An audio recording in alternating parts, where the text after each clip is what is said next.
presidente del Compromiso Social por la Calidad de la Educación a partir de este año 2013. Bienvenido nuevamente, maestro Esteban Moctezuma Barragán. Muchísimas gracias,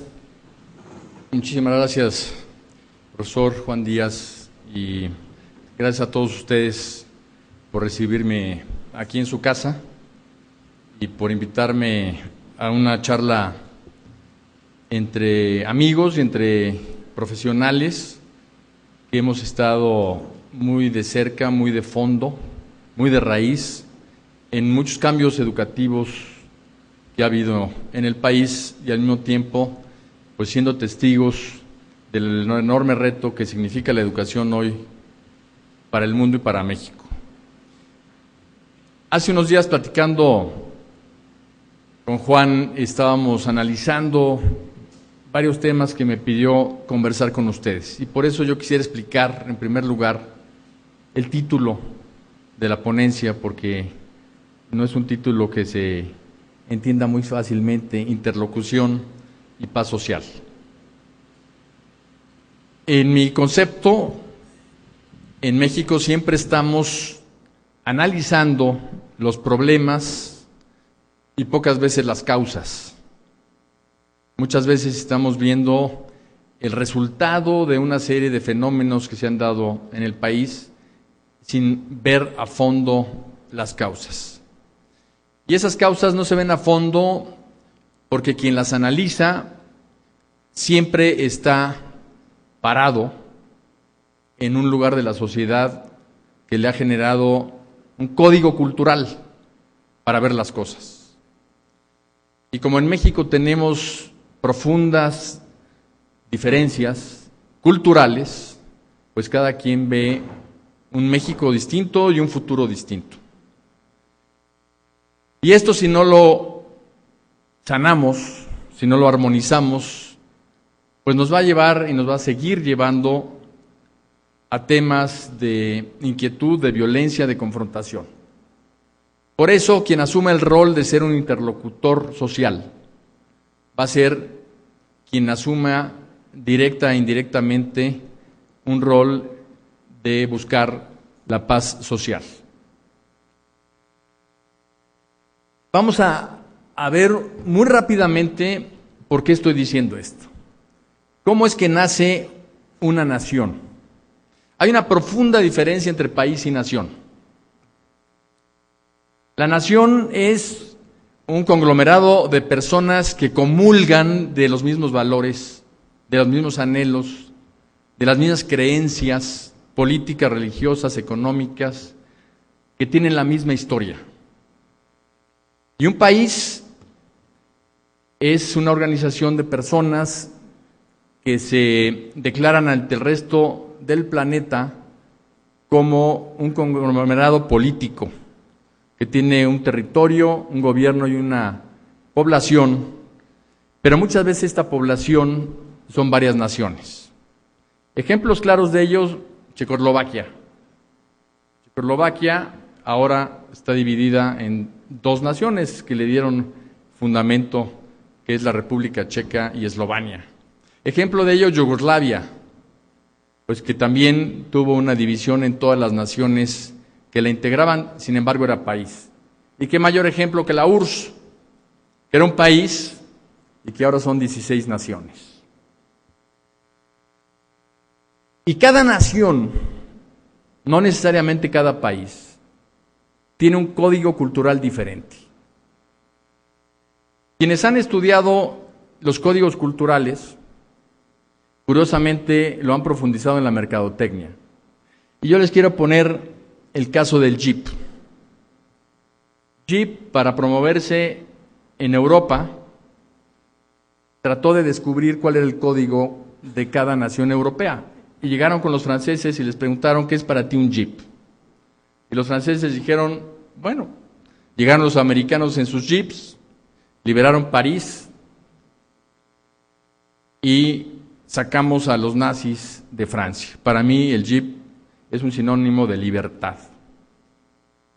Y luego fueron con los alemanes y les dijeron, ¿qué es para ti un jeep? Los alemanes dijeron, bueno, pues llegaron los americanos en sus jeeps y nos partieron la cara. Entonces, para mí un jeep, pues es sinónimo de poder. Entonces la campaña de Jeep en Francia, pues era si te quieres sentir libre, compra un Jeep. Y en Alemania, si te quieres sentir poderoso, compra un Jeep. Entonces estos códigos culturales hacen que el mismo objeto, la misma idea, para diferentes personas, para diferentes naciones, signifique algo distinto. Otro tema fue el alcohol. Se le preguntó a los americanos qué era el alcohol y dijeron pues, que era el medio más fácil para emborracharse. Y se le preguntó a los franceses qué era el alcohol y dijeron pues que era parte de la cultura de un pueblo, que se podía incorporar a un sinnúmero, o era producto de un sinnúmero de bebidas que acompañaban la comida y que pues era algo que se debía de conocer y deleitar. Entonces, lo mismo, el alcohol para un pueblo y para otro significa cosas totalmente distintas. Y para redondear esto, quisiera decir lo dramático que es el código cultural. En Salem, en el año de 1692, se colgaron a 19 mujeres y se mató a un hombre por ser brujas y por ser brujo. Bastó un disparador que dijera: estas personas son brujas, para que hubiera una histeria colectiva que derivó en uno de los crímenes más connotados de la historia temprana de los Estados Unidos. Curiosamente, había una rivalidad política y económica entre el pueblo de Salem y la villa de Salem, que obviamente pues, fue la causa de fondo de que este disparador realmente funcionara. Entonces la pregunta es si puede haber en un solo país diferentes códigos culturales, si puede haber en el mismo país conceptos, palabras, ideas, que para un grupo de la población signifique una cosa y para otro grupo de la población signifique algo totalmente distinto. Si vamos a la raíz de nuestra historia, nos vamos a dar que en Latinoamérica en general, y en México en particular, la lucha entre indígenas y españoles generó una sociedad racialmente dividida entre indígenas, mestizos y criollos, que hoy inhibe el desarrollo armónico y la superación de la pobreza.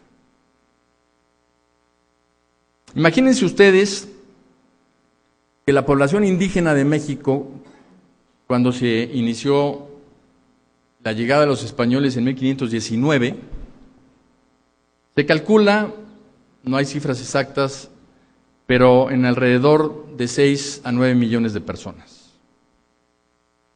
Y que unos años después eran menos de 1 millón.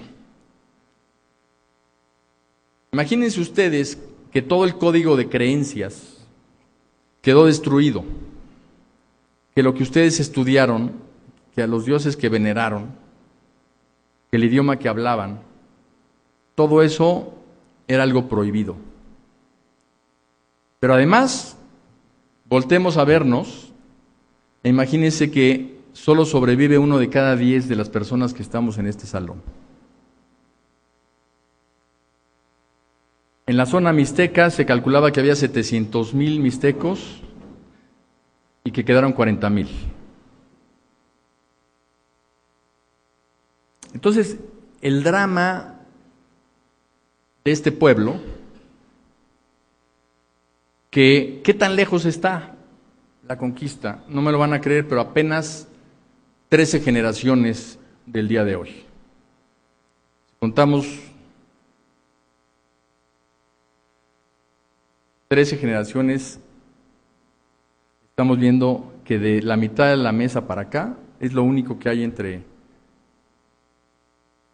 los indígenas que vieron llegar a los españoles y nosotros. Pero nunca pensamos en esto para construir nuestro país. Por ello podemos ver de manera muy clara que hay tres Méxicos paralelos: un México moderno, un México tradicional y un México marginado, que casi se puede tipificar en sus valores, no necesariamente en su composición, que el México moderno es criollo, el México tradicional es mestizo y el México marginado es indígena. Pero cuando lanzamos una política pública, hacemos la política de salud, la política educativa, la política de infraestructura, la política de vivienda, una política para tres naciones. Y cuando nos sentamos en la mesa a hablar de las políticas, no consideramos el código cultural de estas tres naciones. No nos damos cuenta que cuando hablamos nosotros de justicia, el México moderno piensa en tribunales, mientras que el México marginado piensa en justicia social, que es una ideología reivindicatoria. De una manera muy rápida, dicté lo que para mí es la diferencia en los códigos culturales de México. Por ejemplo, en el México moderno, los valores son característicamente europeos y hablan de la competitividad, de la eficiencia, de la formalidad, de una visión cosmopolita de la realidad, y el conocimiento se da a través de la academia. En el México mestizo no se ve la competencia como una oportunidad, sino que están amenazados por la competencia. Todas las empresas familiares, todos aquellos que tenían una farmacia, o que tenían un estanquillo, o que tenían un pequeño negocio familiar, de repente las grandes cadenas llegan y se instalan y rompen con una forma de vida ya de muchas décadas de estas familias. No ven tanto la eficiencia, sino la eficacia. Es mucho más informal su forma de hacer las cosas y de negociar, y su forma de ver las cosas es menos cosmopolita y es mucho más nacionalista. En el caso de la experiencia del código cultural de nuestra población marginada, fundamentalmente indígena, pues no están en una economía de competitividad, están fundamentalmente en el autoconsumo, en la autoproducción. A ellos no les importa a cuánto amaneció el dólar. Su forma de ver las cosas también tiene lo que llamamos el tiempo indígena, y su visión, más que global o nacionalista, es comunitaria. Si nos vamos a las características modernas de estos grupos, el grupo moderno es más global, es totalmente global, y cualquier mexicano que viva en el sector moderno de México se puede entender perfectamente bien con un alemán, con un suizo, con un australiano, mucho mejor que con un tzotzil, con un lacandón o con un cheltal. Es más norteño, mientras más al norte se va uno, el México es más moderno. Su ideología es de mercado. Y un caso curioso, se mueren de hipertensidad, son hipertensos. En el México tradicional, la forma de conocer no es académica, la forma de conocimiento es mucho más pragmática y orientada a la experiencia. La población es más de zona centro, la ideología no es de mercado, es más proteccionista, y se mueren de diabetes. Y en el México marginado, el saber no es academicista, sino que es por tradición. Está más cargado a la... Su ideología no es de mercado ni proteccionista, es reivindicatoria, y mueren más de enfermedades infecciosas fundamentalmente antes de un año de vida. Bueno, si tenemos estas tres naciones en México Y obviamente, siempre que uno divide las cosas para analizarlas, se es arbitrario, pero es para entender el problema de fondo. Las prioridades de cada quien son diferentes. La prioridad del México moderno son los cambios estructurales. La prioridad del México moderno es la política fiscal, la infraestructura, y en el caso social es la igualdad.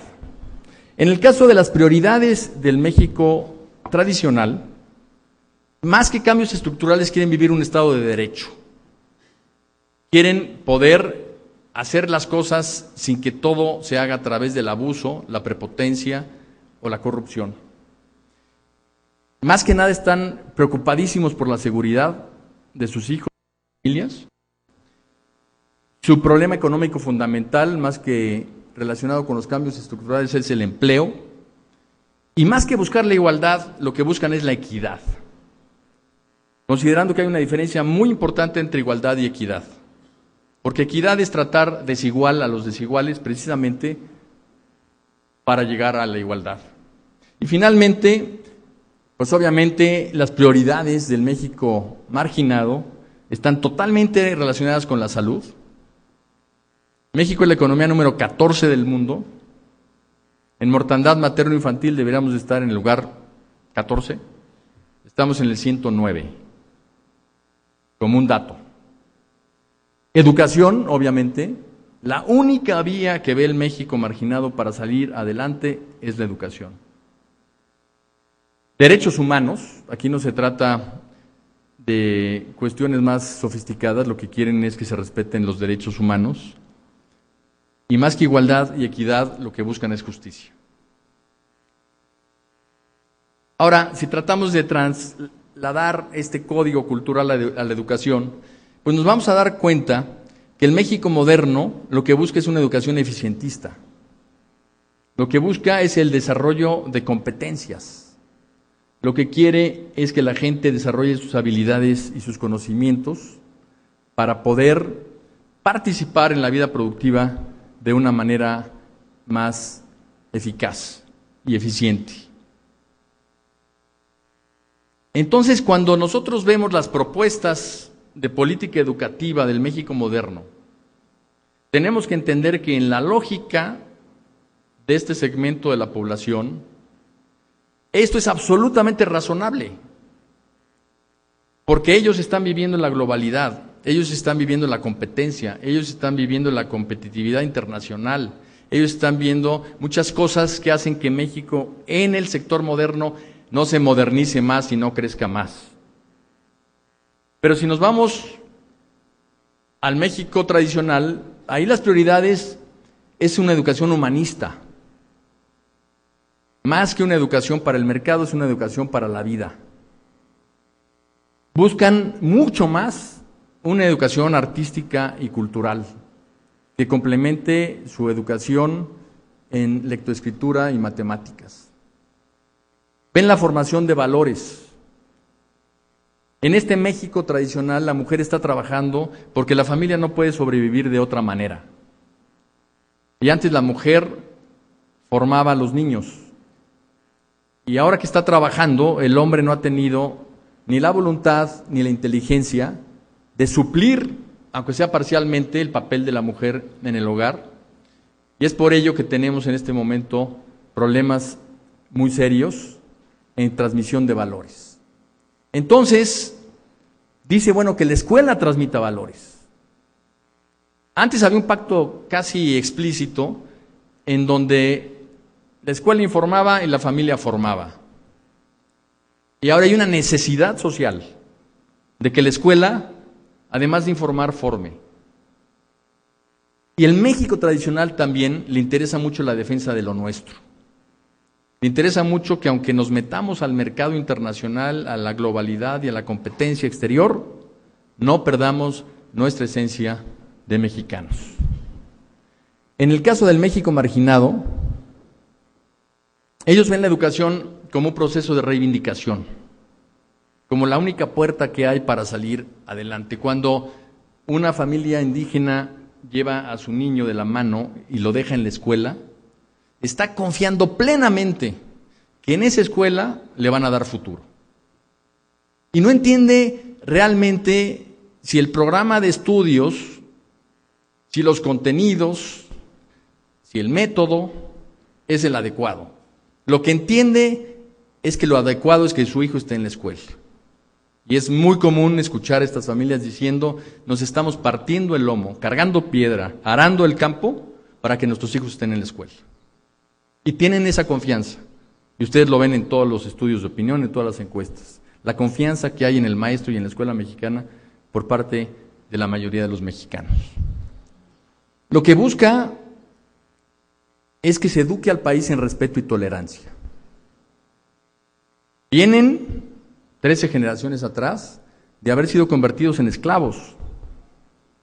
Vienen 13 generaciones atrás de negar sus nombres y de ponerse nombres extranjeros. Vienen 13 generaciones atrás de que ellos no pudieran leer en su idioma, de que a su idioma se le llamara dialecto y que a su nación se le llamara etnia. Ellos vienen de la conquista. El México moderno viene del virreinato. Ellos vienen de la colonia. Hasta el concepto histórico de esos fenómenos sociales es distinto. Y lo que ellos quieren también es salvar su cultura. Respecto a la escuela, el México moderno quiere mejor infraestructura, mejores laboratorios, instalaciones deportivas, educación en idiomas extranjeros. No consideran que un niño que habla cheltal y además español sea bilingüe. Bilingüe es el que habla español y otro idioma de fuera de México. El México tradicional busca una escuela abierta a la comunidad. Ahora que se han venido dando a lo largo de los años los resultados de la prueba enlace, hemos tenido la curiosidad de mandar investigar a las escuelas que han ganado el primer lugar en México en enlace. Nos hemos llevado la sorpresa que muchas de ellas son escuelas rurales. Me acuerdo que hace 2 años era una escuela de Chiapas, y esa escuela ganó el primer lugar nacional porque era una escuela abierta a la comunidad. Era una escuela en donde el mejor lugar para ir una tarde, después de haber terminado la escuela, era la escuela, pero obviamente actividades de toda la comunidad. Ellos están interesados en la escuela de padres. Es muy común que el niño muy rápidamente rebase a sus papás, sobre todo ahora con el uso de la tecnología. Entonces los papás quieren aprender lo que sus hijos están aprendiendo para mantener con ellos una conversación. Y buscan auditorios. Mientras en las escuelas modernas quieren laboratorios e instalaciones deportivas, en el México tradicional quieren auditorios para hacer reuniones, para dialogar, para presentarse y para que la comunidad tenga un recinto. Y el México marginado lo que quiere es cubrir necesidades mínimas, tan mínimas como el agua potable. Quieren que la escuela sea un centro comunitario, requieren de alimentación y quieren también talleres para el desarrollo de proyectos productivos. Entonces, si tenemos estas diferencias de prioridades, pues la participación social, que también se habla, vamos a hacer la participación social en la escuela. Pues tenemos que diferenciar qué escuela y tenemos que diferenciar qué tipo de participación social. La participación social en el México moderno quiere ser muy agresiva e involucrarse incluso en los contenidos. En el tradicional lo que busca es fundamentalmente involucrarse en infraestructura, y el México marginado tiene que tener un aliento y se tiene que fomentar la participación. Lo que estamos buscando ahí es precisamente que se rompa esa cultura de baja autoestima y que se empiece a pensar que tienen que participar, porque de otra manera no lo van a hacer. El viernes estuve en un pueblo que se llama Cimatlán, en Oaxaca. Allí estamos haciendo una orquesta sinfónica infantil. Y una niña de 16 años se me acercó y me dijo, muchas gracias por este esfuerzo de la orquesta. Fíjese que no me dejaban entrar a la orquesta mi mamá y mi abuela.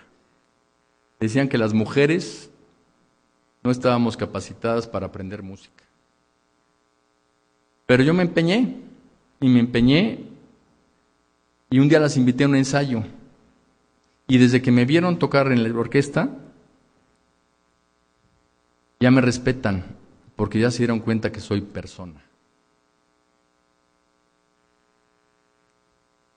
Entonces tenemos esa niña y tenemos a un niño que conoce la mitad de los países del mundo porque ha viajado todos los veranos con sus padres, que sabe hablar 2 idiomas. Y hablamos de la educación como si fuera un solo proceso nacional. Y con respecto a los maestros, el México moderno quiere una exigencia laboral y tiene las convicciones de la empresa en cuanto a la forma de tratar, llamémoslo así, la productividad en el aula. El México tradicional lo que quiere son fundamentalmente apoyos al maestro para su gestión, y el marginado no tiene posicionamiento con respecto a ello, lo que tiene es agradecimiento porque reciben a sus hijos todos los días. Entonces la pregunta que nos tenemos que hacer, si estamos de acuerdo en que existen estos diferentes códigos culturales en México, y si estamos de acuerdo en que tenemos que tener políticas diferenciadas, es si es posible armonizar a estos 3 Méxicos. Y aquí es donde entramos nosotros, aquí es donde entran ustedes, aquí es donde entran los maestros. Últimamente ha habido un posicionamiento muy fuerte, desde mi punto de vista muy pernicioso, en donde se ha puesto en el banquillo de los acusados a los maestros mexicanos y a su representación gremial como los causantes del rezago educativo. Y de una u otra forma se les ha venido criticando, exigiendo, y creo que de una manera muy irresponsable se han inventado frases, ideas políticamente correctas de por qué removiendo este escollo tendremos calidad educativa. Y esto viene precisamente de un código cultural que en este momento está entrando en la arena de la educación a la que no había entrado antes. Lo que tenemos claro es que esto va a continuar, que esa arena está abierta ya a la sociedad y que quienes la están usando y quienes están participando y entrando en ella son precisamente estos actores. ¿Cuál es, pues, la responsabilidad de los maestros y del CENTE ante ello? Porque si el problema de la pobreza, si el problema de la desigualdad fuese económico, fuese de nivel de ingresos, pues le podíamos dejar el desarrollo del país a los economistas. Pero no ese es el problema de México. El problema de México es un problema cultural, es un problema de raíces históricas, es un problema de entendernos los mexicanos y de sentarnos en una mesa que nunca nos hemos sentado. Jamás ha habido una discusión a fondo entre los anhelos de nuestra población marginada, los anhelos de nuestra población tradicional y los anhelos de la población moderna. Tampoco se ha puesto en la mesa la aportación de cada uno de ellos. Cuando fui secretario de Desarrollo Social, junté en Cocoyoc pensando precisamente en esto, a grupos de empresarios de FONAES, de empresarios pobres pero productivos, con grandes empresarios. Uno de ellos, por poner un ejemplo, era Carlos Slim. Lo que nos llamó la atención profundamente es que en lógica económica era exactamente la misma, la lógica de Carlos Slim, que la lógica de una mujer yucateca que tenía un vivero y vendía plantas. Exactamente la misma. Y lo que le reclamaban estos productores de FONAES a los grandes empresarios mexicanos es que no tenían mercado. Es que el discurso era, vuélvete productivo y vas a salir adelante. Y decía una persona que se llamaba Hugo Sánchez, decía, yo no solo me volví productivo, convencí a mi pueblo que se vuelva productivo, y empezamos a producir chile y nadie nos los compra. Ya estaba Manuel Arango, que entonces era dueño de la Comercial Mexicana, y le decían, es que ustedes no abren el mercado. Entonces, vemos cómo el México moderno, en su lógica, pues trabaja muy bien, pero no hay canales de comunicación hacia el resto de la población. Entonces no es un problema de ingresos, y no se lo podemos dejar a los economistas, es un problema cultural. ¿Y a quién se lo podemos dejar? Un problema cultural.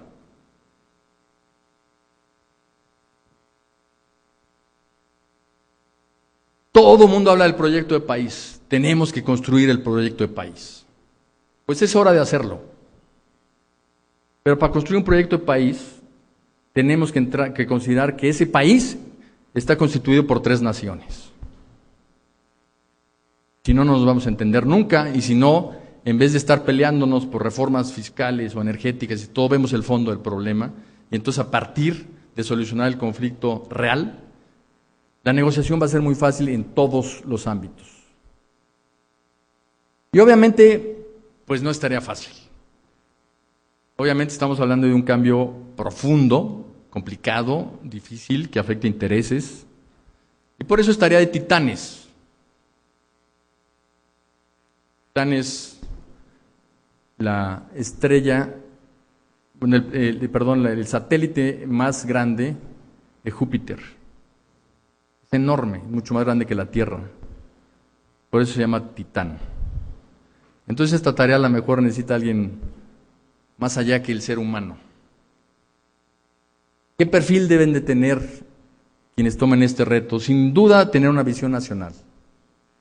Sin duda, tener una visión de largo plazo. Sin duda, que esta visión tenga la posibilidad de sustentabilidad, o sea, algo que se maneje en el tiempo y que crezca en el tiempo. Se dice que no hay elevadores para el éxito, que siempre se tienen que tomar las escaleras. Tiene que tener esta gran visión de largo plazo y de etapas. Y sin duda tiene que estar comunicado con los 3 Méxicos, comprender los 3 Méxicos, abrazar los 3 Méxicos. Ninguno es mejor que el otro. Ninguno está lleno de malos y el otro de buenos. Por eso tenemos que comprender a los 3 Méxicos. ¿Quién en México comprende a los 3 Méxicos? ¿Quién puede tener esa visión nacional de largo plazo y sustentable? Pues ¿por qué no el CENTE? ¿Por qué no los maestros? ¿Por qué no aquellos mexicanos que pueden hablar con el mejor empresario, con el mejor comerciante, con el mejor maestro, con el mejor académico, con el mejor médico, con el mejor campesino, con el mejor desempleado, con el mejor nini? ¿Por qué no? ¿Y quién puede hablar con todos, si no es el maestro mexicano? Cumple con ese perfil, pero quién sabe si ustedes estén dispuestos a cambiar sus prioridades. Porque sí amerita una reflexión de fondo, sí amerita un cambio profundo, y que no sea nada más un cambio discursivo, sino un cambio absolutamente de estrategia y de táctica sobre el futuro de México, el futuro de los maestros, el futuro de la educación, el futuro del CENTE. hay momentos de definiciones. Se dice que nadie puede irse para atrás y volver a construir un gran comienzo. Pero sí se puede parar firme y construir un gran final. ¿Cómo quiere ser recordado el CENTE en la historia de México? Dentro de 100 años, dentro de 200 años. ¿Qué actoría y qué vigencia quiere tener dentro de 100 o 200 años? Si es una estrategia de poder, pues siempre tendremos luchas de poder en donde se gana y se pierde. Pero si es una estrategia de transformación profunda de la sociedad mexicana y un nuevo modelo para enfocar el conflicto y a través de la interlocución lograr la paz social, pues yo creo que estaremos ahí dentro de 200 años. Y la visión es como aquel obrero que labraba la piedra y le preguntaban ¿qué estás haciendo? Y decía el obrero, estoy labrando una piedra. Más adelante se le dijo, ¿y tú? A otro obrero, ¿qué estás haciendo? Estoy construyendo una pared. Y al siguiente obrero que le preguntaron, ¿qué estás haciendo? Dijo, estoy construyendo una catedral. ¿Qué queremos hacer de nuestra actividad diaria? El esfuerzo es el mismo para hacer una cosa que la otra. Nada más que alguien vive construyendo una catedral y alguien vive labrando una piedra. Y entonces eso nos llevaría a la polarización frente a la armonización, o más bien dicho, a la armonización frente a la polarización. Ese dedo flamígero que injustamente se le está lanzando al magisterio no va a llevar a ningún lado más que a la polarización, a la confrontación, a resentimientos. La armonización, al decir entiendo tu forma de pensar, entiendo tus prioridades, quiero que también veas estas otras. Y no es tan difícil como estar sentados en una mesa.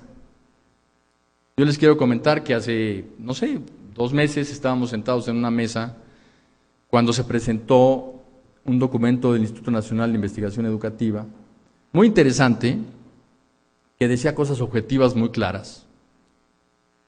Pero una de las cosas que decía es que el 80% de los maestros están en el nivel A o B de carrera magisterial. Y hasta ahí todo iba bien. Pero alguien de dedo flamígero dijo luego entonces, los maestros no tienen interés por seguirse superando. No quieren pasar a la C, a la D o al nivel E. Pero como estábamos en una mesa plural, Juan Díaz, y después fue respaldado por Emilio Chuaifet, dijo, perdón, no tiene nada que ver con la actitud del maestro. Aquí está el problema, se llama Hacienda, porque no le da recursos a estos niveles de carrera magisterial. Y toda la mesa quedó satisfecha. Para que estos fantasmas, como en Salem, no prosperen, tenemos que estar sentados en una mesa, siempre transmitiendo el código cultural de lo que somos en México. Y es por ello que yo estoy muy contento de presidir Compromiso Social por la Calidad Educativa, porque es una mesa que tiene sentados a todos los actores. En esa misma mesa, cuando nos enseñaron de panzazo, de una manera muy fuerte, me atrevo a decir, le dije a quienes la presentaron que lo que estaban haciendo era absolutamente injusto, que estaban generalizando, que tenían un guión previo a la película, que no había una investigación y el resultado fue ese. Y yo no entendía a dónde querían llegar. Y todavía no entiendo a dónde quieren llegar. Pero la idea es, si nosotros entendemos a dónde queremos llegar. Dicen que todo mundo se abre paso cuando camina una persona que sabe a dónde llegar. O, como Alicia en el País de las Maravillas, cuando pregunta el conejo que cuál era el camino a Oz, dijeron, ¿y qué quieres hacer allá no sé. Pues cualquier camino es bueno.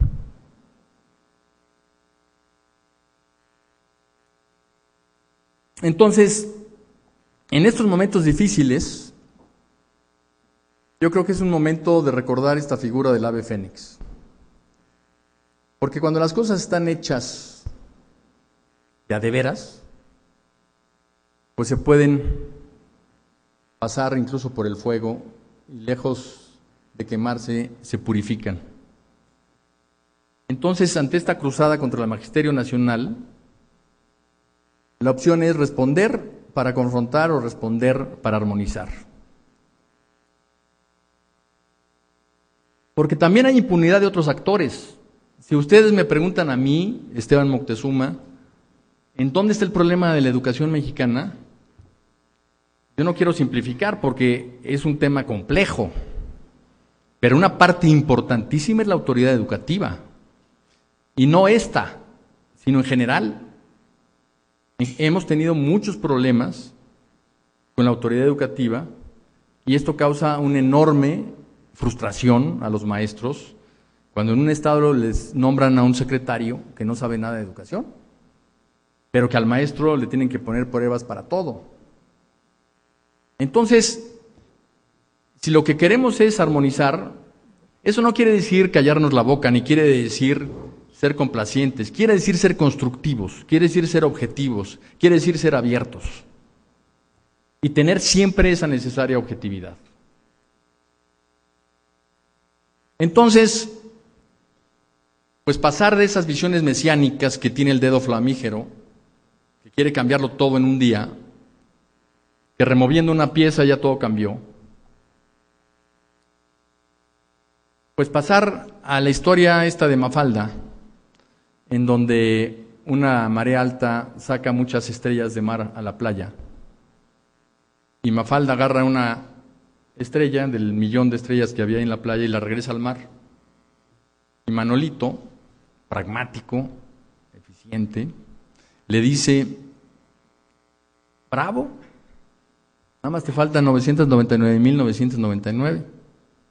Y se voltea Mafalda y le dice: pregúntale a esa estrella. Entonces, si queremos cambiar la educación pública nacional, curiosamente no debemos de pensar en cambiar la educación pública nacional. Ni siquiera la educación estatal, ni siquiera la sección, ni la escuela, ni el grupo.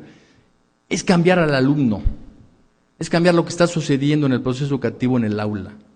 Es de abajo para arriba, porque en el momento en que cambiemos la vida de los alumnos, esto empieza a repercutir hacia arriba. Y está tan trabado arriba que no va a haber manera. El gran cambio educativo es empezar a cambiar los salones de clase y lo que sucede ahí. ¿Y quién es experto en eso? El maestro. Y obviamente, habemos muchas personas en la sociedad civil y habemos muchos mexicanos que queremos unirnos, apoyar al maestro y apoyar a los alumnos para que se dé este cambio. Entonces hay que centrar el esfuerzo en el educando, no en la educación.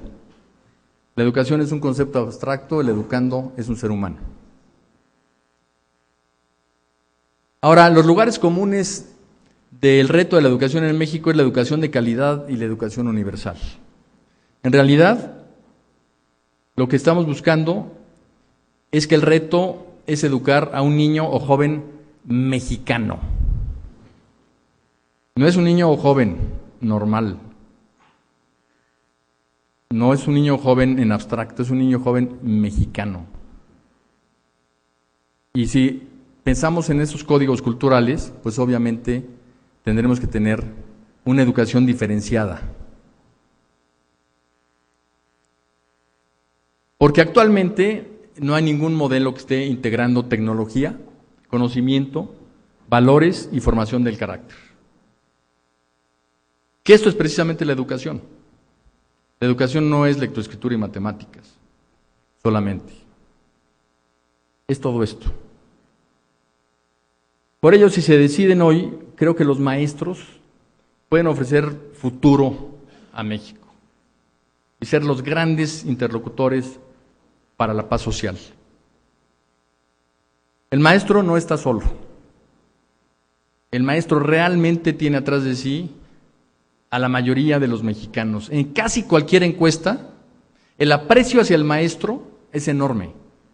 En casi cualquier encuesta, el aprecio a la escuela es enorme. En casi cualquier encuesta, la calidad profesional del maestro es muy superior a la media nacional. Quiere decir que los maestros son de los mejores mexicanos que hay. ¿Cómo evitar que digan que son lo peor? Porque lo dicen. Siendo los mejores, comportándose con los mejores, actuando como los mejores, trabajando por lo mejor. Porque quien forme y eduque debe, sin duda, armonizar. No se trata de estas conceptualizaciones que le echan tierra a una cultura u otra. Se trata de ver en qué tenemos cosas en común que nos unen y lo que nos desune encorchetarlo.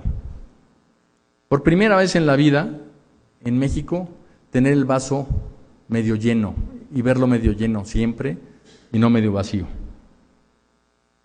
Porque un futuro sin armonía es igual a violencia. De ahí la necesidad de que alguien tome este papel de interlocución social que tanto requiere en nuestro país. Interlocutor, intérprete y sanador de los tres Méxicos. Y cierro con una frase de Einstein que decía: ¿quieren saber lo que le va a pasar al CENTE en el futuro? Bueno, no lo dijo así, pero lo estamos modernizando. Lo importante para saber lo que va a pasar en el futuro es empezar a construirlo. Muchas gracias. Le damos la bienvenida al licenciado Jorge Omar Enciso Martínez y escucharemos atentamente la conferencia que nos tiene preparada. Gracias. Buenas tardes a todas y a todos los presentes. Agradezco la oportunidad que me da el maestro Juan Díaz de la Torre, presidente y secretario general del CENTE, así como a todas y a cada uno de los miembros del Comité Ejecutivo Nacional, de poder compartir con ustedes este espacio para comentar la importancia de la previsión social en el desarrollo económico, político y social de los trabajadores y de la sociedad en su conjunto, ¿sí? A través de la presentación que hemos denominado La Seguridad Social en México, situación actual y perspectivas, y con el permiso de todos damos inicio a la presentación. Por favor. ¿Cómo se concibe a la seguridad social dentro de un Estado moderno? Existen muchas definiciones de instituciones internacionales, de la academia, de especialistas, de estudiosos en la materia. La más reconocida, la más aceptada es la de la OIT. Sin embargo, todos coinciden en concebirla como la protección que el gobierno otorga a los ciudadanos, ¿sí?, en materia de salud, en materia de pensiones, en materia de vivienda y de otras prestaciones, como podría ser, como es de hecho, seguro de vida, riesgos de trabajo, seguro de desempleo, que en el caso de México no se otorga esa prestación, y otras sociales y culturales. ¿Cuáles son las principales características de la seguridad social? Desde su nacimiento, ¿sí?, allá en Alemania, en los tiempos del fiscal de hierro Otto von Bismarck, ¿sí?, la seguridad social se ha constituido en un factor indispensable para reducir las desigualdades de la dinámica de mercado, ¿sí?, mediante un gasto social más redistributivo. ¿Sí? Se ha convertido en un importante instrumento para promover la equidad, la inclusión social y mejorar los niveles de bienestar, ¿sí?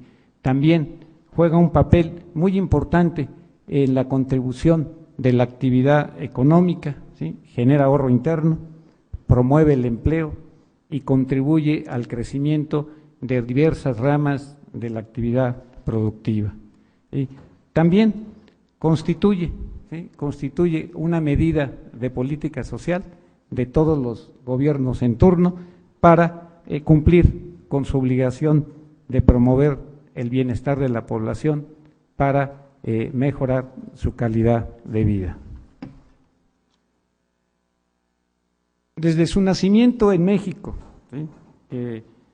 tiene diversos antecedentes previos, pero todo el mundo coincide que la expansión y el desarrollo de la seguridad social se ha dado a partir de la década de los 40. ¿Sí? A partir de ese tiempo podemos hablar, a partir del nacimiento de la Secretaría de Salubridad, hoy Secretaría de Salud, del Instituto Mexicano del Seguro Social en 1943, ¿sí? Se da el crecimiento y la expansión de la seguridad social. Prueba de ello, ¿sí? Prueba de ello es que la red hospitalaria que se construyó en esas décadas, tanto de la Secretaría de Salud como del IMSS, del ISSSTE, hoy en día, ¿sí?, constituyen la principal infraestructura médica del país, ¿sí? Un segundo factor de la expansión es que la situación económica y demográfica prevaleciente en esas fechas permitió la configuración, ¿sí?, de diversos sistemas de seguridad social, la mayoría de ellas bajo una arquitectura de beneficios definidos o de reparto, con un esquema de financiamiento a través de fondos globales y a través de la de la solidaridad intergeneracional, ¿sí? Sin embargo, a partir de los años 90, ¿sí?, el cambio demográfico, ¿sí?, el cambio en el perfil epidemiológico de la población, que tiene una fuerte presencia en los costos de operación de la seguridad social, ¿sí?, inician o marcan, ¿sí?, el agotamiento de los modelos tradicionales de la seguridad social, ¿sí?, y se empieza a partir de esa década a vivir una época de revisión, de reflexión, de cambio, no solo en México, sino en todo el mundo, y se inicia un proceso de grandes reformas en sustitución de la mayoría de los esquemas tradicionales, y a partir de ahí nacen los sistemas de cuentas individuales, los sistemas mixtos, que hoy en día también están viviendo un fuerte cuestionamiento. Pasamos a la siguiente. ¿Cuáles son los retos que enfrenta la seguridad social? Hemos identificado 6. ¿Sí? El primero de ellos, la seguridad social hoy en día está fragmentada, ¿sí? Existen poco más de 120 sistemas distintos de seguridad social que atienden a aproximadamente poco más de 100 millones de mexicanos. Destacan por su importancia, por su tamaño, el IMSS y el ISSSTE, posteriormente el Seguro Popular, el ISFAN, que atiende a las Fuerzas Armadas. Se cuenta con 31 sistemas de seguridad social, sistemas estatales, el sistema de salud, que es muy importante, del Distrito Federal, 33 sistemas pensionarios de las universidades públicas, ¿sí?, un número no cuantificado de sistemas municipales y otros sistemas como Pemex, Comisión Federal de Electricidad, Banco de México, etcétera. Todos ellos, ¿sí?, el conjunto de esto se caracteriza por un sistema desarticulado, con una oferta de servicios distintos en su calidad, porque no son iguales los servicios médicos que proporciona el Hospital Militar, que el 20 de noviembre, ¿sí?, que una clínica del IMSS, del ISSSTE o que de un instituto estatal, ¿sí?, con diferentes requisitos de acreditación, ¿sí?, porque en el IMSS la gente se puede pensionar con 65 años de edad y 24 de cotización. En el ISSSTE se pensionan con 65 años de edad y 25 de cotización, uno más que en el IMSS, mientras que en la mayoría de los sistemas estatales que aún no han sido reformados, no existe edad de acreditación para pensionarse, y en los que han sido reformados la edad ha llegado a fijarse hasta los 60 y en algunos pocos 65 años.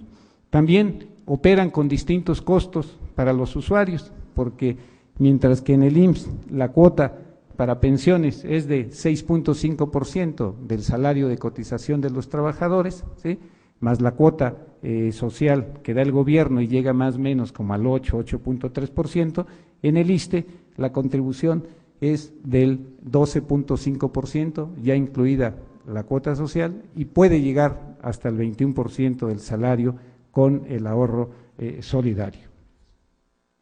Uno de los segundos retos que enfrenta la seguridad social, y este no es el orden de importancia, sino simplemente el orden que elegimos para su exposición, es el fenómeno de la transición demográfica. Este fenómeno es el resultado del incremento en la esperanza de vida, ¿sí?, de la disminución en las tasas de mortalidad, ¿sí?, y de natalidad, y ello ha promovido el envejecimiento de la población. Si ustedes observan esta pirámide, ¿sí?, de contorno verde, es la pirámide poblacional del año 2000. En esa pirámide todavía podemos observar el grueso de la población joven, ¿sí?, y el adelgazamiento de una población vieja. Sin embargo, la expectativa para 2050, observamos que pierde la forma de pirámide, se convierte en una corona, ¿sí?, donde disminuye lo grueso de la población joven y aumenta el grosor de la población vieja. Ahí podemos observar que la franja gris, ¿sí?, la franja gris de la población joven de 0 a 9 años se encontrará en el grupo de edad para el año 2050 de 45 y 54 años, y así el grupo naranja de población joven de 10 a 25 años pasará a formar el grupo poblacional de 55 y 70 años, ¿sí? La expectativa de vida, ¿sí?, la expectativa de vida de 2010 a 2050 se incrementará en promedio en 6.4 años aproximadamente. Hablamos de la expectativa promedio de vida hombre-mujer, ¿sí?, mientras que el número de los adultos mayores de 60 años prácticamente se va a quintuplicar de 2010 a 2050. En 2000 existían aproximadamente 6.7 millones de adultos mayores de 60 años y hoy en día tengo entendido que hay poco más de 10 millones, un adulto mayor por cada 10 mexicanos, y en 2050 tendremos un adulto mayor de 60 años por cada 3 mexicanos. El tercer reto que enfrenta la seguridad social, pues es la muy mencionada transición epidemiológica, que en el caso de México pues, presenta un factor adicional. Como todos sabemos, la transición epidemiológica se caracteriza fundamentalmente por el tránsito, por el paso, ¿sí?, de un predominio de enfermedades infectocontagiosas, como el sarampión, las diarreas, etcétera, a una tendencia hacia el predominio de enfermedades crónico-degenerativas, más costosas, de más larga duración, ¿sí?, como es la obesidad, la diabetes, enfermedades cardiovasculares, el cáncer, etcétera, ¿sí? Adicionalmente, en nuestro país, y reconocido por la Secretaría de Salud, el Instituto Nacional de Salud Pública, el IMSS, el ISSSTE, en México enfrentamos una contratransición, ¿sí?, del predominio de enfermedades transmisibles en 1976, ¿sí? Hoy en día el país está viviendo un resurgimiento de estas enfermedades que se pensaban ya erradicadas o controladas, y aquí es donde podemos ubicar el comentario de Esteban Moctezuma, pues ahí está el México emarginado, ¿sí? Esto nos da como resultado, ¿sí?, la coexistencia de enfermedades infectocontagiosas con enfermedades crónico-degenerativas. Pasamos, por favor. Otro reto que observamos de la seguridad social, pues es que las grandes reformas estructurales que se dieron a los dos sistemas de seguridad social mayoritarios en el país, el IMSS y el ISSSTE, no han dado o no dieron hasta hoy en día los resultados esperados, ¿sí? A 16 años de la reforma del IMSS y a 6 de la del ISSSTE, no se ha logrado, ¿sí?, 3 de los objetivos principales de estas dos reformas. La primera, no existe sustentabilidad financiera. Podemos leer en las noticias que el fondo médico del IMSS se encuentra quebrado, que el fondo médico del ISSSTE tiene 6 años en promedio de durabilidad sus reservas y que ya están siendo subsidiados en el caso del IMSS por el gobierno. Aún se encuentra en un proceso interminable de cumplimiento la promesa del fortalecimiento de toda la infraestructura médica y la red de hospitales, tanto del IMSS y del ISSSTE. Persiste el rezago en la atención médica, ¿sí? Los usuarios de estas instituciones tienen que esperar días para una atención de especialidades, para intervenciones quirúrgicas, hay un rezago grave en estudios de laboratorio, etcétera, ¿sí? En materia de pensiones no existe certidumbre de que el monto de las tasas de reemplazo sea suficiente para satisfacer las necesidades mínimas de los trabajadores en retiro. En materia de vivienda existe un rezago, ¿sí? Hay una demanda insatisfecha del ISSSTE, del Infonavit, de alrededor del 60%, y por otro lado podemos observar hoy en día que las tasas de interés promedio de estas dos instituciones, que andan por ahí de alrededor del 14%, ¿sí?, son mayores a las tasas de interés que ofrece la banca comercial, que es menor al 10%, incluso algunos bancos ofrecen tasas menores al 9%. La subutilización de los recursos es otro reto que enfrenta la seguridad social. No hay un buen ejercicio, una buena gestión, una buena transparencia de los recursos públicos que se invierten en la seguridad social. La distribución geográfica es inadecuada de toda la infraestructura, de cualesquiera de los institutos de seguridad social, y tiene su lógica porque nacieron en función de una relación laboral de los trabajadores formales de la economía. Esta infraestructura se instala en su mayoría en función de la clientela sectorial, ¿sí?, y no, como debiera de ser, en un sistema unificado en el perfil epidemiológico y la demanda de servicios que plantea la población. Existe un desaprovechamiento de recursos humanos en salud. Aproximadamente las estadísticas nos dicen que el 23% de los médicos y el 43% de las enfermeras están subempleados, ¿sí?, no tienen trabajo o bien se dedican a otra actividad, y también existe una carencia, ¿sí?, de médicos especialistas en estas instituciones. No hay geriatras, ¿sí?, frente a la necesidad que se tendrá de ellos ya desde este tiempo. En la mayoría de las instituciones, ¿sí?, existe una deficiencia en el uso adecuado de los recursos dedicados a la salud, ¿sí? Hay consultorios, quirófanos, equipamiento, ambulancias que están subempleadas en algunas unidades médicas, ¿sí?, y por otro lado en otras se encuentran sobresaturados, ¿sí?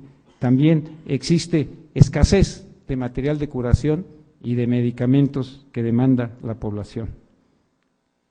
Hay inconsistencias en la integración de la información de los usuarios de las instituciones de seguridad social. No existe una base de datos única que contenga la información de todos los derechohabientes, y hay traslapes de afiliados entre diferentes instituciones de seguridad social. En materia de TI existen rezagos, ¿sí?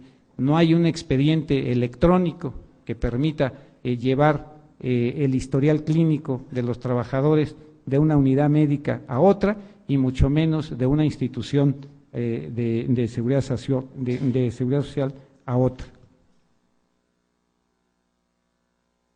El sexto y último de los retos que hemos identificado en materia de seguridad social es la calidad de los servicios, ¿sí?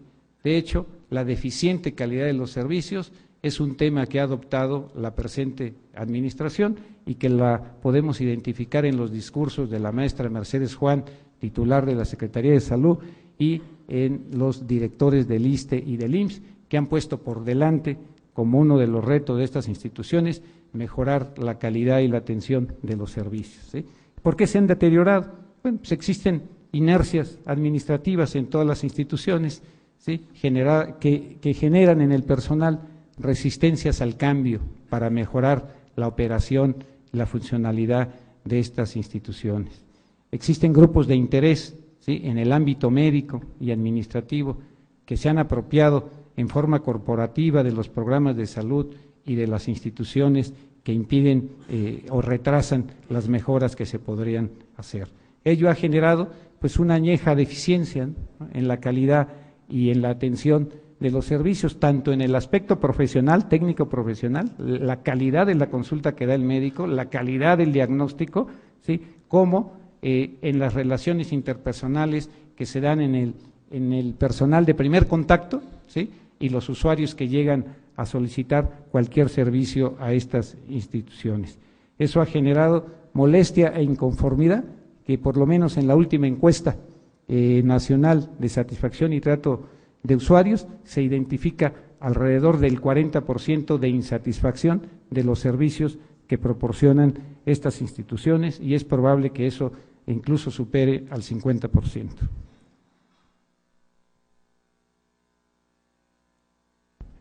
Frente a los retos de los servicios de los sistemas de seguridad social, ¿cuál es el modelo?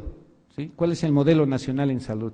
En México, desde 1943, que se crea la Secretaría, hoy Secretaría de Salud y el IMSS, el Sistema Nacional de Seguridad Social está dividido en 4 grandes grupos. El primero de ellos es un grande e importante sector público y otro un sector privado, ¿sí? que en 1943, en los 40 era muy pequeño y que hoy ha cobrado una importancia creciente, y el grupo de los asegurados, ¿sí? y no asegurados de la población.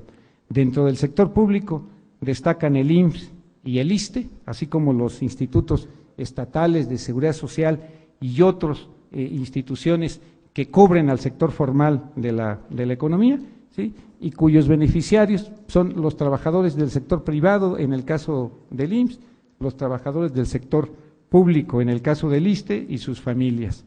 Estas instituciones dan servicios de salud en sus 3 niveles de atención: medicina preventiva, medicina curativa y medicina de alta especialidad y de rehabilitación. ¿Cómo se financian estas instituciones? A través de un fondo global de financiamiento, mediante un esquema de contribuciones obrero-patronales, ¿sí? y aportaciones del gobierno a través de la cuota social y cantidades importantes en subsidio en el caso del IMSS. El cuarto grupo importante de instituciones del sector público lo constituye la Secretaría de Salud y los institutos o sistemas estatales de salud, que es el símil de la Secretaría de Salud en cada una de las entidades, y que a partir del nacimiento del Seguro Popular en 2002, pues son la ventanilla, ¿sí? que es encargada o responsable de dar estos servicios, y atienden preferentemente a la población abierta, no asegurada, ¿sí? De bajos recursos, ¿sí? Su financiamiento fundamentalmente es a través de subsidios del gobierno, de esquemas de pago de recuperación, y en el caso del Seguro Popular se paga una cuota anual dependiendo del decil de ingreso en que se identifique a la familia. Y por último tenemos al sector privado, ¿sí? El sector privado, que se encarga de atender fundamentalmente a la población abierta de mayores ingresos y a un sector creciente, ¿sí? de asegurados, ¿sí? de instituciones privadas, y aquellos que tienen la posibilidad de adquirir un seguro de gastos médicos mayores. El financiamiento de estos servicios es a través de seguros médicos, de pagos por evento, a través de las cuotas de mercado. Estos servicios también cuentan con la capacidad de ofrecer servicios de salud en sus 3 niveles de atención. Pasamos a la siguiente. Una vez comentado los retos de la seguridad social y el modelo nacional de salud, podemos definir que la salud en México, ¿sí? La salud en México, su diagnóstico situacional es que se encuentra afectado por 4 grandes problemas. 2 que ya mencionamos, que el primero se refiere fundamentalmente a la contratransición epidemiológica, que son padecimientos propios de países pobres aún no superados. El segundo se refiere fundamentalmente a la transición demográfica, que es la tendencia al predominio de enfermedades y padecimientos crónico-degenerativos. El tercero, al aumento que todos los días vemos y observamos en los periódicos de la violencia y la drogadicción, que se ha convertido en México en un grave problema social y de salud, ¿sí? Y por último, tenemos el crecimiento de los padecimientos de carácter psicoemocional, como es el estrés, como es la depresión, como es la ansiedad, como es el síndrome de burnout, ¿sí? Que es uno de los padecimientos que padecen los trabajadores de la educación y de salud principalmente.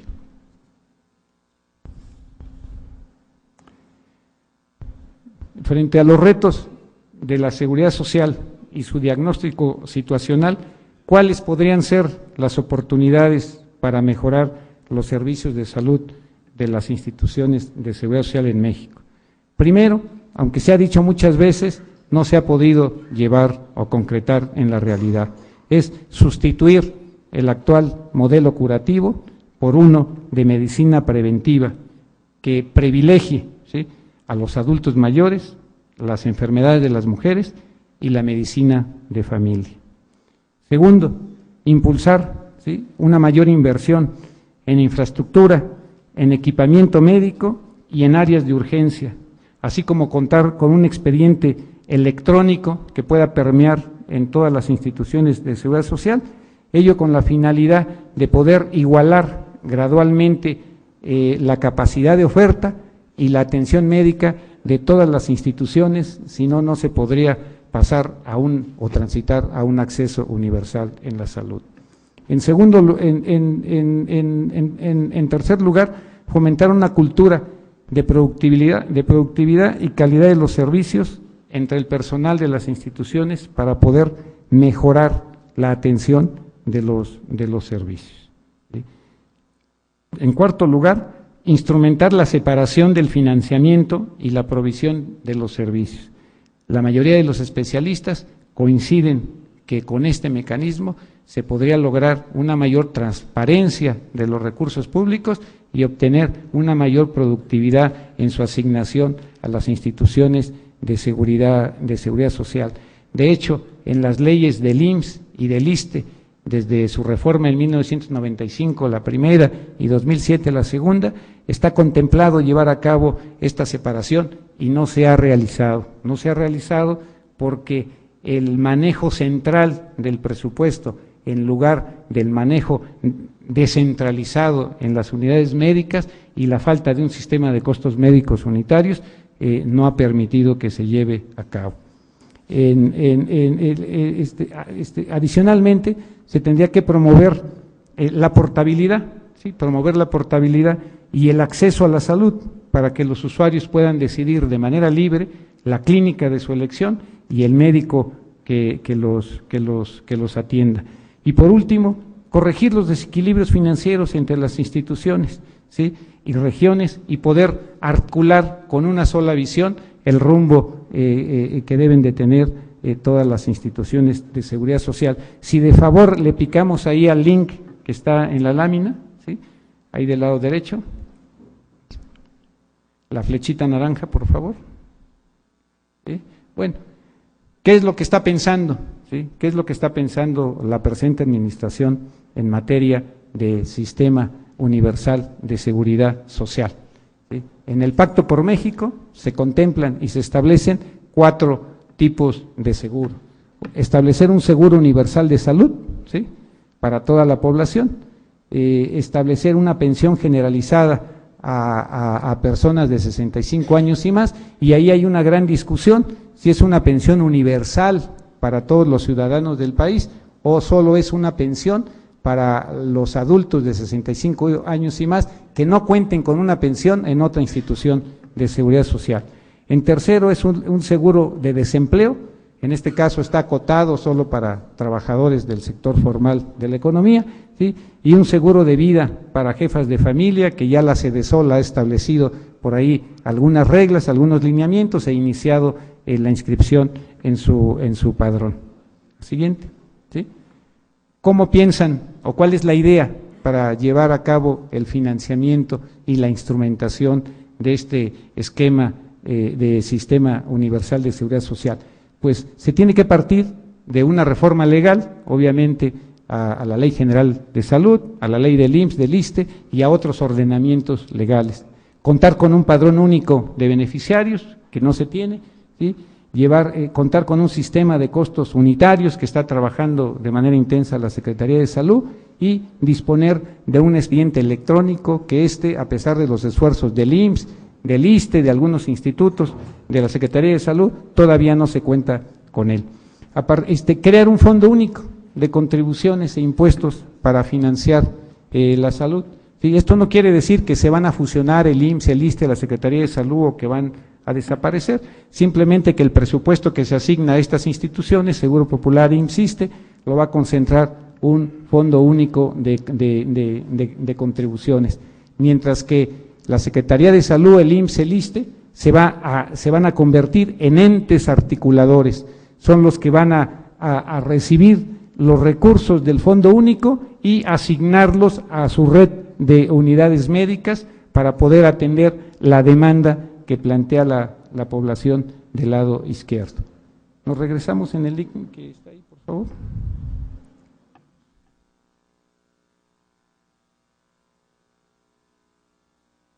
¿Cuál es el diagnóstico situacional en materia de pensiones, una vez visto la parte de salud?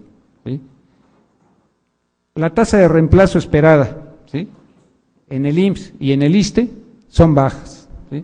Se estima, en el caso del IMSS, que los trabajadores después de 25 años de cotización y 65 años de edad obtengan de su último salario del 28 al 30% de pensión, mientras que en el ISSSTE se estima que para aquellos que no hacen uso del pilar de ahorro solidario obtengan una pensión de alrededor del 42%, y los que hacen uso del ahorro solidario, su pensión llegue alrededor del 67%. Por supuesto que esto puede variar dependiendo de la edad de trabajo y de los años de cotización, de los niveles de rentabilidad que den los recursos en las AFORES, ¿sí?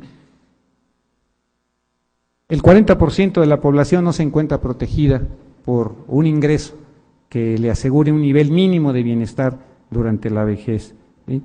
No existe portabilidad entre los sistemas federales, ¿sí?, no me refiero a IMSS, sino entre ellos y los sistemas estatales y privados. Las comisiones de las AFORES continúan siendo muy altas, hay diferencias graves de hasta el 50% entre ellas. La más baja es la de pensionista, de 0.99%, y la más alta es de 1.49% de Afore Copel, ¿sí? Esto obviamente impacta en la tasa de reemplazo. Si un trabajador está con una comisión del 0.99%, puede obtener una tasa de reemplazo del 28% en el IMSS o del 42% en el ISSSTE, pero si está en otra Afore del 1.49%, su tasa de reemplazo va a disminuir en alrededor del 10 y puede llegar hasta el 15%. Eso significa que en el caso del IMSS llegaría al 25% y en el caso del ISSSTE se podría reducir hasta el 37%.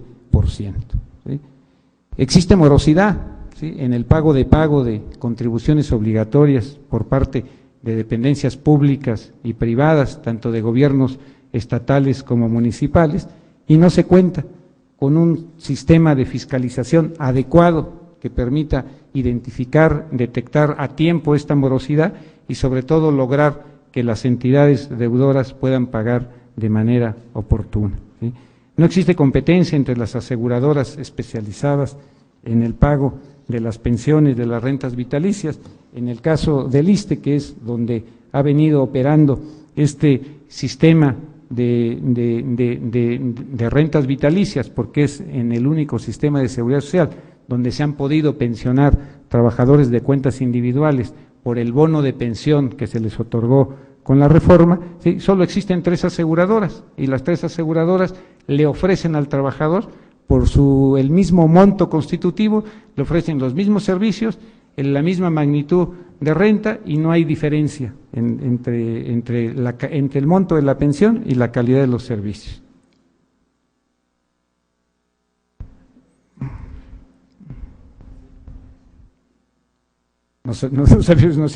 Si nos faltaban nada más 2. Existen salarios bajos, ¿sí? Existen salarios bajos, existen salarios bajos y falta de promoción, ¿sí? Y de incentivos fiscales para poder lograr que los trabajadores se interesen por el ahorro voluntario y solidario, ¿sí? Nos regresamos, por favor, nos falta una parte. Ya vamos a concluir. ¿Cuáles son las oportunidades que vemos en materia de pensiones? La primera es que se debe de realizar un esfuerzo de cabildeo y lograr que se cambie la comisión actual, ¿sí?, de sobresaldo y sustituirla por una comisión sobre rendimiento. Esto ayudaría a lo que dice el segundo renglón, a eficientar la administración e inversión de las AFORES y aumentar los rendimientos, porque en la medida de que hubiera un mayor rendimiento, las AFORES podrían tener una mayor comisión. Y por otro lado, los trabajadores en épocas de minusvalías, además de que pierden sus recursos, ¿sí?, parte de sus recursos, no tendrían por qué pagar la comisión de las AFORES, ¿sí? Hace falta fortalecer una cultura financiera del ahorro para el retiro, tanto el solidario como el voluntario. Se debe promover un papel interactivo entre las contribuciones del 5% de vivienda y del seguro de retiro, cesantía y vejez. ¿Qué quiere decir esto? ¿Sí? Que hay muchos trabajadores, ¿sí? Sí, hay muchos trabajadores que ya tienen resuelto su problema de vivienda por cuestiones de herencia, porque compraron de manera privada, etcétera, y podrían trasladar 1, 2, 3, 4 o los 5 puntos, ¿sí?, a la subcuenta de retiro, cesantía y vejez para poder elevar el monto de su pensión.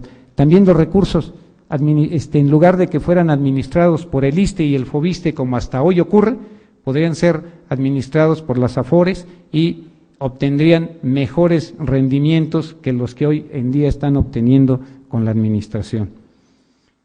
Se debe reformar el marco normativo para obtener una pensión garantizada, ¿sí?, cosa que hoy en día no está en las leyes, a partir de los 15 años de cotización y 65 años de edad. Existe un gran número de trabajadores, sobre todo en el sector privado, que hay una mayor rotación en el empleo que en el sector público, ¿sí?, pero en el caso de mujeres en el sector público, ¿sí?, que estarán cotizando 15, 18, 20, 23 años y no van a tener derecho a una pensión, ¿sí? Se deben de impulsar reformas de política social para que el gobierno pueda participar de manera solidaria con el ahorro que realice el trabajador. Por cada peso que aporte el trabajador, el gobierno podría aportar otro peso o por lo menos 50 centavos, ¿sí?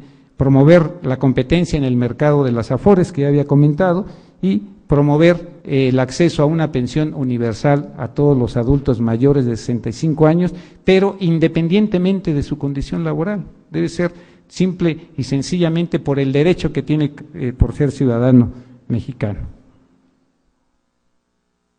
Para terminar, comentar con ustedes estas reflexiones, ¿sí?, a partir de los retos y oportunidades que vimos en materia de salud y de pensiones, ¿sí?, se puede transitar de manera gradual pero sostenida en un lapso que podría ser entre 10 y 15 años máximo, a través de todas las medidas que comentamos en los servicios de salud, en materia de pensiones y de vivienda, ¿sí? Se puede construir una visión de futuro, donde, en primer lugar, toda la población tenga acceso universal a la salud, ¿sí? Pero con servicios de calidad, ¿sí?